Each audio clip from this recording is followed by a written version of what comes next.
Welcome to The Way to Build Wealth. I'm Ethan Bloch, and I'm helping you build some wealth. Welcome to the show. It's Monday. I hope you had a killer weekend. My weekend was quite good and quite tasty. Big thanks to Cupcake Camp, thrown by Ariel Waldman, which was basically a massive gathering of cupcakes and people eating cupcakes. And a big thanks to Get Satisfaction for hosting at their offices. And if you're curious about Cupcake Camp, I'm going to link it up down there because in your area, if you like cupcakes and you know other people that do too, it's a really nice thing to throw this time of year.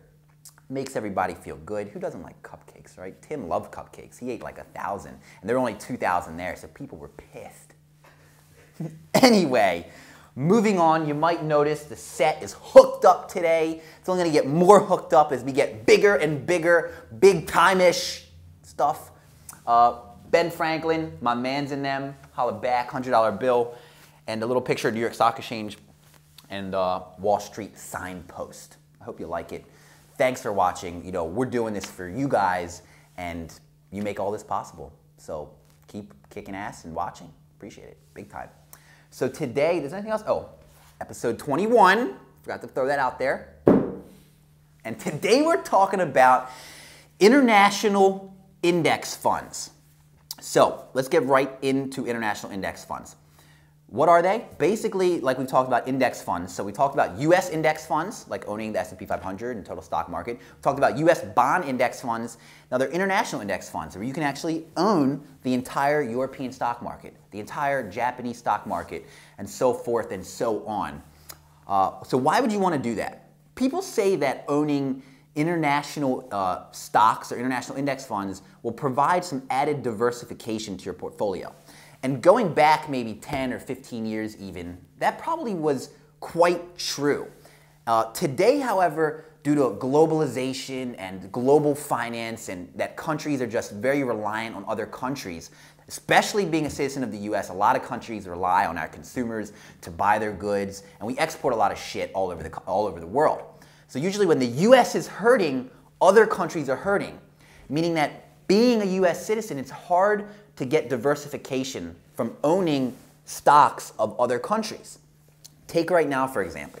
It's a global financial crisis that originated in America, but the whole world is hurting. US stock market is down a lot, but so are the rest of the stock markets throughout the world pretty much. So, you know, the diversification argument isn't that strong today. Now, they're not perfectly correlated one for one, but they're not, you know, anywhere close to being uncorrelated as they were in the past when countries were more closed off to each other. So that's about the diversification part. I should say, knowing that, it doesn't hurt to still own some. Sprinkle little international index funds in your portfolio, you know, 5%, 10% of your whole portfolio mix. If you want to be crazy, 15, 20, 30, you know, I'm not recommending any of that. It's really how much money you have and, you know, what your risk appetite really is. Let me do one more thing. So let me break down the international index funds into two main categories. You have developed index or developed markets such as Europe, Japan, Australia. Then you have emerging markets like Brazil, Russia, India, China. Very different economics in those countries, very different risk associated with each. And through Vanguard, you can actually buy just an emerging markets index fund where you own all the stocks, you know, in China, Brazil, Russia, India. I'm not going to go through all that again. As well, where Schwab and Fidelity only offer total international index funds that actually avoid the emerging markets completely. So you got Europe in the basket, Japan in the basket, Australia in the basket, Hong Kong in the basket, etc., etc. I'm not going to get into too much detail because I made some kick-ass sheets to go along with this episode right down there, breaking out all the details. I love these sheets. I'm so pumped about these sheets because I wish I had them. They're just big-ass tables, but they're so useful. So check them out. For sure. Now, if you only have a certain amount of money to invest today, or let's just say, you know, you're not really that interested in international index funds, don't think that you're totally deficient in taking part in the growth and prosperity of international markets. Because if you own US stocks, a lot of US companies kick ass throughout the world. Have you ever heard of Coca-Cola? They're kind of big. They do about 80% of their revenue outside of the United States. That is insane. General Electric, another big, relatively large company. They do a bunch of stuff.